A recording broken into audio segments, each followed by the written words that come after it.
사도신경. 사도는 말 그대로 초대교회의 사도들을 의미하고 신경은 신념, 신조를 의미합니다.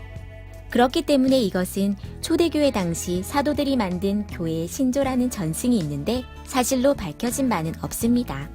누가 최초로 만들었는지는 알 수 없으나 사도들에 의해 정리된 기독교 교리의 핵심 요소를 담고 있다는 것은 확실합니다. 처음의 사도신경은 지금과 내용이 조금 달랐습니다. 수세기 동안 시대 상황에 따른 수정을 거치며 전해져 왔습니다. 그 과정은 2세기경 고대 로마 신조가 생겨남, 4에서 5세기경 여러 종교에 의해서 내용이 다듬어짐, 5에서 6세기경에는 서방교회들이 세례문답에 사도신경을 사용함, 7에서 9세기경 초신자 교육 내용으로 보편화되기 시작, 12세기 서방교회 공식적인 신조로 정착되었고 오늘날엔 예배를 시작할 때 다 같이 하는 신앙고백으로 쓰여지고 있습니다. 신앙고백은 매우 중요한데 교회 공동체가 무엇을 믿고 있는지 나타내주는 핵심이기 때문입니다. 누군가가 당신은 무엇을 믿나요? 라고 물었을 때 말할 수 있는 답이며 이단을 구분하고 개인이나 교회의 신앙과 교리를 확인할 수 있는 잣대이기도 합니다. 특히 초대교회는 예수님을 인정하지 않는 유대교와 구별되어야 했기 때문에 예수 그리스도가 구약 성경에서 예언된 메시아이며 다시 오실 구세주임을 분명히 밝히고자 했습니다. 따라서 사도신경은 삼위일체, 성육신, 속죄, 부활 등 예수님의 신성을 나타내는 내용들을 포함합니다. 그 내용은 다음과 같습니다. 나는 전능하신 아버지 하나님, 천지의 창조주를 믿습니다. 나는 그의 유일하신 아들, 우리 주 예수 그리스도를 믿습니다. 그는 성령으로 잉태되어 동정녀 마리아에게서 나시고 본디오 빌라도에게 고난을 받아 십자가에 못 박혀 죽으시고 장사된 지 사흘 만에 죽은 자 가운데서 다시 살아나셨으며 하늘에 오르시어 전능하신 아버지 하나님 우편에 앉아 계시다가 거기로부터 살아있는 자와 죽은 자를 심판하러 오십니다. 나는 성령을 믿으며 거룩한 공교회와 성도의 교제와 죄를 용서받는 것과 몸의 부활과 영생을 믿습니다. 아멘.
안녕하세요 여러분, 반갑습니다.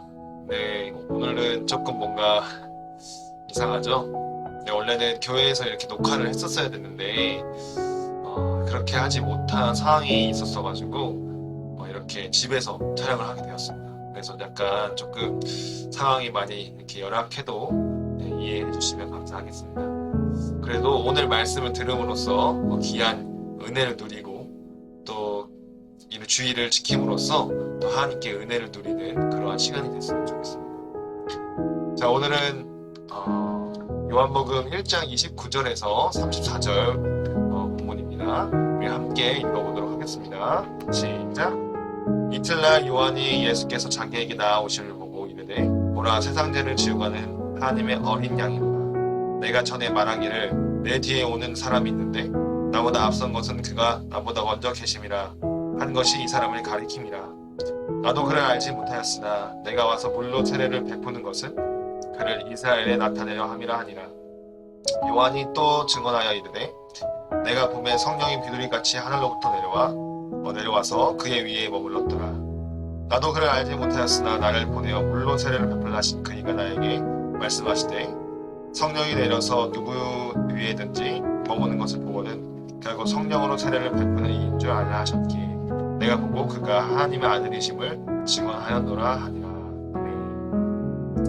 오늘은 하나님의 어린 양이로다 라는 제목으로 우리 함께 말씀을 나누고자 합니다. 요한복음 1장을 보시면 이 빛이신 이 예수님이 세상에 오셨는데 이 예수님의 백성들조차 그 예수님을 알아보지 못한다라고 얘기를 하고 있었습니다.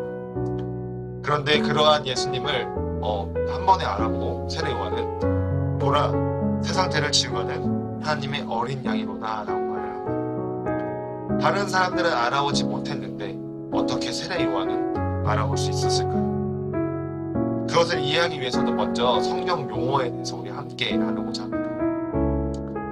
그때 당시 사람들이 살았던 이 고대 시대 때는 이 밀교라는 것이 많이 있었습니다. 이 밀교는 뭐냐면 비밀스러운 종교라는 뜻입니다. 이 비밀스러운 종교라는 것을 그들은 많이 가지고 있었는데 그들에게만 밝혀지는 이 비밀스러운 가르침과 또 의식들이 있었다는 것이죠. 그 가르침의 내용은 그 기독교에 나오는 예수 그리스도의 순환과 또 부활에 관해서 아주 흡사한 부분들이 많이 있었습니다. 이 순환이라는 것은 견디기 힘든 어려운 일을 당한 것을 말을 합니다. 그들은 밀교의 내용을 배우고 또 금식하고 또 금욕하면서 그들이 믿는 신에게 기도하면서 그렇게 지냈습니다. 그런 삶을 살면서 그들은 신의 순환과 그 순환을 이겨낸 신, 그의 영광스러운 모습을 보고 또 그 신을 이해하게 되었고 또 그 신의 삶이 자신의 삶과 연결되었다는 걸 느꼈다고 그렇게 말들을 했습니다. 그 당시 사람들은 이 밀교라는 것을 무스테리온이라는 단어를 사용해서 그렇게 나아갔습니다. 그러니까 밀교라는 단어를 무스테리온이라고 사용을 해서 그렇게 나아갔었는데 고대 시대 때 비밀스러운 밀교의 의미로 사용되었던 이 무스테리온은 성경에도 여러 번 나오게 됩니다. 이 마태복음 13장 11절에 대답하여 이르시되 천국의 비밀을 아는 것이 너희에게는 허락되었으나 그들에게는 아니 되었나니. 여기 보시면 비밀을 이라고 이렇게 되었는데 이 단어가 무스테리온입니다. 또 골로새서 2장 2절에 보면 이는 그들로 마음의 위안을 받고 사랑 안에서 연합하여 확실한 이해의 모든 풍성함과 하나님의 비밀인 그리스도를 깨닫게 하려 함이니. 아멘. 여기서도 비밀인 이라고 이렇게 나와 있는 이 단어도 무스테리온입니다. 이렇게 성경을 기록한 사람들은 당시 사람들이 너무나 잘 알고 있었던 이 무스테리온이라는 단어를 사용을 해서 예수 그리스도와 이 예수 그리스도를 설명하는 복음이 비밀스럽게 전해지고 있다. 아무에게나 보여지고 아무에게나 알려지는 것이 아니라는 것을 이 단어를 통해서 그들은 깨닫게 되었던 것이죠. 이 밀교를 말씀드렸다시피 당시 고대 시대 사람들은 이 밀교의 무스테리온, 비밀스러운 가르침을 이해하고 그 밀교의 내용을 받아들일 수 있는 사람들은 반드시 회심의 단계를 통과해야 된다고 그들은 말했습니다. 이 회심이라는 것은 과거의 생활을 뉘우치고 신앙에 눈을 뜨는 것을 말을 하는데요. 따라서 고대 유대인들은 이 성경에서 이 문스테리온이라는 단어를 보게 되었을 때 성경과 성경이 이야기하고 있는 예수 그리스도와 그리고 하나님 나라를 알아듣고 이해하기 위해서는 반드시 이 회심의 단계를 회심의 단계를 거쳐가야 한다는 것을 자연스럽게 알게 된 것이죠. 그렇다면 기독교에서는 복음의 비밀을 이 비로소 이해할 수 있게 된다는 이 회심, 이 무스테리온을 뭐라고 말을 하냐면 신앙에서 컨버전이라고 부릅니다. 컨버전, 그러니까 한국어로 하면 컨버전인데 조금 발음을 굴리면 이제 컨버전이라고 이렇게 컨버전 이렇게 말을 합니다. 이 컨버전은 전환이라는 뜻인데요. 내가 예전에 살고 있던 삶에서 하나님이 원하는 삶으로 전환한다 해서 그러한 의미의 회심, 그러니까 그러한 의미의 컨버전이라고 얘기를 합니다. 이 비밀을 알고 있는 사람들을 그 무스테리온이라고 부르기도 했습니다. 이 무스테리온이라는 게 밀교라는 뜻을 가지고 있었지만 그 비밀을 알고 있는 사람들도 무스테리온이라고 불렀습니다. 그리고 그 비밀을 전수하는 사람들을 무스타고그라고 불렀습니다. 오늘 본문에 보면 아무도 주님을 알아보지 못했던 그때 세례 요한이 예수님을 알아보고 세상 죄를 지워가는 하나님의 어린 양이라는 말을 하고 있습니다. 그러니까 그 세례 요한은 예수님이 담고 있는 이 비밀, 이 무스테리온을 알아봤던 것이죠. 그뿐 아니라 다음 본문을 보면 세례 요한이 두 제자에게 예수님을 보고 하나님의 어린 양이라고 이렇게 말을 합니다. 그 말을 들은 그 두 제자들이 예수님을 따르게 되죠. 그렇게 그들은 무스타고의 역할을 나중에 하게 됩니다. 이 세례 요한은 예수님의 이종 사촌 형이었습니다. 그러니까 친척이었던 것이죠. 아마도 어렸을 적부터 많이 봐왔을 것이고 또 예수님에 대해서 많이 들었을 것입니다. 왜냐하면 그 둘 사이의 나이는 겨우 6개월밖에 차이가 나지 않았기 때문에 아마 예수님의 인간적인 부분도 많이 봐왔을 것입니다. 그런 그가 예수님을 가리켜서 세상 죄를 지고 가는 어린 양이라고 이렇게 고백을 합니다. 그러면 그러한 자기 자신의 이종 사촌 동생인 그 예수님을 향해서 어떻게 세상 죄를 지고 가는 어린 양이라고 말을 할 수 있었을까요? 어떻게 요한은 이 가난한 사촌, 그저 목수인 이 예수님을 어떻게 어린 양으로 알아볼 수 있었을까요? 이 분명 구약에는 하나님의 성령이 하나님의 백성들에게 임하실 것과 이 어린 양에 대해서 이야기하는 부분들이 많이 기록되어 있기는 합니다. 그런데 이 이야기들은 유대인들에게는 비밀이었습니다. 이 무스테리온이었습니다. 그들에게는 도저히 이해할 수 없는 비밀이었던 것이죠. 그래서 유대인들은 그 이야기들을 모두 듣고 또 읽었지만 제대로 전혀 파악하지 못했습니다. 그것들이 상징하는 이 구약에서 말하고 있는 그러한 어린 양이나 그러한 죽으심에 대한 그러한 것들을 상징하는 것이 바로 예수 그리스도이셨는데 그들은 그것이 예수 그리스도를 말하고 있는지 전혀 알아보지 못했던 것이죠. 그런데 오히려 그런 사람들보다 세례 요한인 이 사람이 이 나사렛 예수, 그저 목수인 이 나사렛 예수님을 알아보고 그가 성령에 임하신 것을 알아보고 또 어린 양으로 연결시켜서 알아볼 수 있었던 것입니다. 어떻게 그게 가능했을까요? 어떻게 세례 요한은 그 예수님을 알아보게 되었을까요? 그 답이 본문 6장에 이렇게 나와 있습니다. 그 답은 바로 그가 하나님으로부터 보내심을 받은 사람이었기 때문입니다. 또 1장 32절과 33절을 보면 세례 요한은 하나님의 말씀을 들었고 또 이해했으며 성령 하나님을 보았습니다. 그래서 예수님의 모습을 보고 정확하게 어린 양과 연결시킬 수 있었던 것이죠. 32절에 요한이 증언하여 라고 이렇게 기록하고 있는데 이 말은 교회의 대표이신 예수님께서 성령이 임하시고 또 하나님의 음성이 들렸다는 것을 증언한다라는 그런 말입니다. 그러니까 요한이 증언하고 있는 중인 거죠. 그래서 예수님에게 물로 세례를 베풀었는데 성령이 비둘기처럼 임하는 것을 보았고 또 이러한 음성을 들었습니다. 이는 내 사랑하는 아들이라. 이 말을 들었다는 것을 지금 세례 요한이 증언하고 있는 중입니다. 이 말은 예수님을 믿고 또 성령의 임재하심을 받은 사람들은 모두 다 똑같이 사랑하는 하나님의 아들들이 되는 사건이라는 것을 미리 보여주시고 있는 것입니다. 예수님이 나를 대신하여 십자가에 죽으심으로 나를 자녀 삼아 주심을 상징적으로 보여주고 계신 것이죠. 이 구약 시대 때는 사람이 죄를 짓게 되면은 어린 양을 잡아서 혹은 양이나 가축을 잡아서 그 가축을 죽여서 이 사람의 죄를 사함받았습니다. 그러니까 대신 제사를 드려서 이 가축이나 이 어린 양을 바침으로 그 동물이 대신 죄를 받고 사람은 죄상을 받는 그러한 되게 번거로운 일들을 했었습니다. 죄사함을 받기 위해서.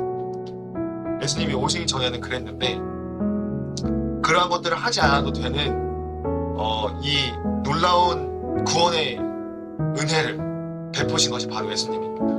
예수님이 대신 어린 양이 되셔서 십자가에 죽으심으로 우리가 그렇게 죄사함을 받은 것입니다. 그러한 죄사함을 받을 것이라는 것을 오늘 보여주는 것이 오늘 본문인데요. 그런데 이 놀라운 이 축복의 은혜가 어떤 사람들에게는 감추어졌다는 것입니다. 왜냐하면 이 대부분의 이스라엘 사람들은 이 메시아를 생각했을 때 자신들이 로마로부터 해방시켜주고, 당시 그들은 로마의 식민지로 있었는데 로마로부터 해방시켜주고 또 경제적으로 부유하게 살았던 그 다윗 왕국 때처럼 다시 회복시켜주는 그러한 메시아, 그러한 예수님으로 바라봤기 때문에 그저 이 예수님을 그냥 죄를 구하는 것에 대한 이 메시아를 전혀 원하지 않았던 거예요. 자신들을 부유하게 해주고 또 강하게 해주고 또 정치적으로나 경제적으로나 잘 먹고 잘 살게 해주는 그런 메시아를 생각했는데 그렇지 않았기 때문에 그들은 눈에 가려져서 그 예수님을 알아보지 못했던 것이에요. 왜냐하면 그들에게는 이 무스테리온, 감추어져 있었기 때문에. 오늘날도 생각을 해볼 수 있는데 오늘날도 한번 생각을 해보기 원합니다. 이 세상 사람들이 저나 이제 여러분들을 바라봤을 때, 예수님을 믿는 사람들을 바라봤을 때 어떻게 바라볼까요? 그들은 어떻게 보면 반드시 예수님을 믿는 사람들은 더 착해야 되고 또 순수해야 되고 또 정직해야 된다는 그런 생각들을 가지고 있습니다. 그래서 교회 다니는 사람들이 만약에 잘못이라도 하면 이 본인들이 생각한 이 정직의 기준, 이 착함의 기준을 정해놓고 그것을 넘는다면 잘못된 사람이랑 교회 다녀봤자 다 똑같다고 이렇게 말을 하면서 오히려 심판하고 정죄하고 자신들이 판결을 내려버리는 그러한 행동들을 하게 됩니다. 그들은 예수님을 단순히 윤리나 도덕 이러한 것들을 가르쳐주고 깨우쳐주는 그냥 선한 사람으로만 변화시켜주는 그러한 사람으로 바라봤기 때문에 그러한 말들을 하는 것이죠. 물론 우리는 그러한 사람이 되어야 됩니다. 예수님도 그렇게 되기를 원하고 있습니다. 왜냐하면 예수님께서 우리가 구원을 받음으로 사랑과 화평과 온유와 자비와 양선과 오래 참음과 인내와 절제, 이러한 성령의 9가지 열매들이 있는데 성도가 된 사람들은 그런 열매들을 맺게 되어 있어요. 그래서 그것들을 들어보면은 착한 사람이 가지는 그러한 소양들이죠. 근데 그런 열매들이 맺게 되어 있지만 그것도 맞지만 단지 그것뿐만이 아니라는 것이죠. 그들은 그 이상의 것, 우리를 구원하시는 그 예수님을 바라보지 못했던 것입니다. 그들은 예수님이 세상 사람들의 죄를 지고 십자가에 죽으신 이 어린 양 되신 이 예수님을 모르기 때문에 그들은 예수님을 믿음으로 죄의 심판으로부터 용서받아서 영원한 천국 백성이 된다는 것을 알지 못했기 때문에 그들은 그렇게 말을 하는 것입니다. 왜냐하면 그들에게는 감추어지지 비밀이었기 때문에. 그런데 세례 요한이 그것을 알게 되었습니다. 우리도 성령님이 깨닫게 해주셔서 알게 하셨습니다. 하나님이 지금까지 계속 말씀을 드렸는데 택한 백성이라는 것을 계속 말씀을 드렸죠. 그러한 것과 같은 맥락입니다. 세례 요한은 예수님이 자신에게 물세례를 받으실 때 성령 받으시는 예수님을 보고 구약 전체가 가리키던 메시아를 발견하였습니다. 그리고 그분이 구약 전체에서 말하고 있는 제물 대신 어린 양이라는 것을 알게 되었던 것이죠. 그래서 성경을 달달 외우던 이 대제사장들과 서기관, 율법사들과 또 유대인들, 대부분의 유대인들이 예수님을 몰랐던 것에 반해서 이 요한과 그의 두 제자가 예수님을 보고 바로 알아보게 되었습니다. 그리고 나서 이렇게 선언을 하게 되죠. 36절에 보라 하나님의 어린 양이다. 40절에 보면 요한의 말을 듣고 두 제자는 예수님을 따랐습니다. 이 중 한 사람은 예수님의 12제자 중 한 명인 베드로의 형 안드레였습니다. 안드레는 그 예수님을 보자마자 알아보았고 자신의 동생인 베드로에게 가서 이렇게 말을 하게 됩니다. 내가 메시아를 만났다. 내가 메시아를 만났다라고 전하게 된 것이죠. 유대인들에게는 감추어졌지만 이 안드레와 베드로에게는 열려진 것입니다. 세상 사람들에게는 감춰졌지만 우리 지금 저와 여러분에게는 열려진 것이죠. 세례요한은 무스테리온, 즉 이 비밀을 알아듣고 구약의 마지막 무스타고그, 비밀의 전달자가 되어서 세상들을 지고 가는 어린 양을 전했습니다. 이 세례요한이 무스타고그가 돼서 전했던 것이죠. 그리고 그의 말을 들은 또 다른 제자들이 무스테리온의 비밀을 알게 되었습니다. 그게 바로 오늘 나오는 세례요한의 두 제자인데 그들이 이렇게 고백을 합니다. 아까 말씀드렸다시피 보라 하나님의 어린 양. 그리고 그들도 무스타고그, 이 비밀의 전달자, 복음의 전달자가 됩니다. 그 무스테리온, 복음의 비밀을 알아듣고 여러분도 무스타고그, 복음의 전달자로 부르심을 받았다는 것을 믿습니다. 우리에게는 하나님께서 비밀, 무스테리온을 성령님을 통해서 깨닫게 하셨고 또 믿게 하셨습니다. 우리의 죄를 위해서 세상의 어린 양이 되신 예수 그리스도가 우리를 위해서 무스타고그, 복음의 전달자가 되어 나아가게 원합니다. 우리에게 비밀을 알게 하신 것처럼 다른 사람들에게도 이 놀라운 비밀을 전하기를 원합니다. 다니엘 12장 3절에 보면은 많은 사람들을 옳은 대로 돌아오게 한 자는 별과 같이 영원토록 빛나리라 라고 말씀하고 계십니다. 이 비밀의 복음을 전하며 별과 같이 빛나는 감사가 넘치는 교회 중고등부 되기를 주의 이름으로 소망합니다. 우리 함께 기도하겠습니다.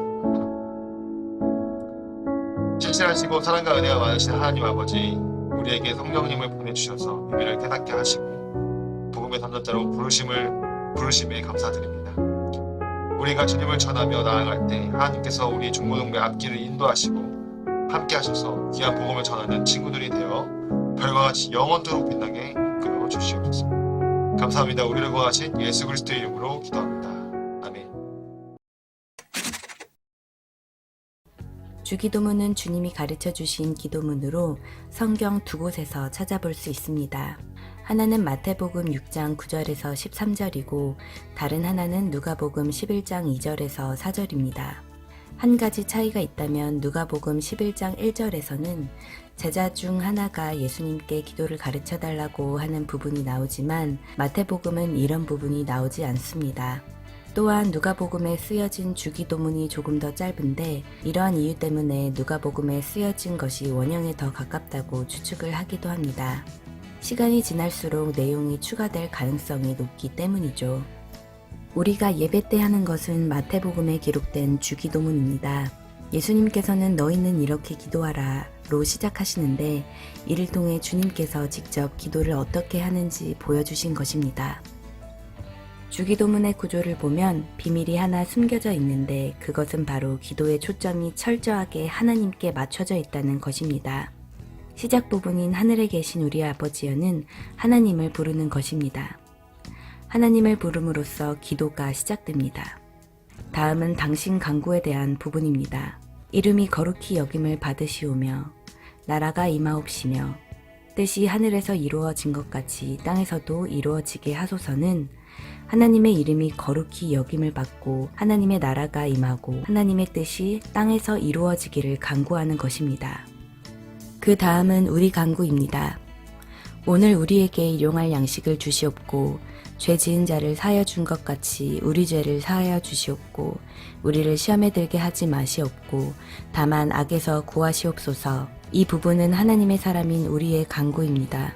하나님과의 관계를 가로막는 죄를 제거하는 것과 악으로부터의 보호에 대한 도움을 하나님께 요청하는 것입니다. 마지막은 송영인데 나라와 권세와 영광이 아버지께 영원히 있사옵니다는 하나님의 영광과 통치를 인정하는 것으로 마무리를 하는 것입니다. 우리의 간구도 철저하게 당신 간구, 즉 하나님의 나라를 위한 것으로 우리의 평안에 대한 내용은 찾아보기 어렵다는 것을 알 수 있습니다. 주기도문은 기도가 무엇인지, 어떤 내용을 누구한테 기도해야 하는지에 대해서 가장 잘 설명하고 있다고 볼 수 있습니다. 그냥 기도문을 말한 게 아니라 하나님 나라에 대한 핵심 내용을 모두 담고 있는 것이라고 이해할 수 있습니다.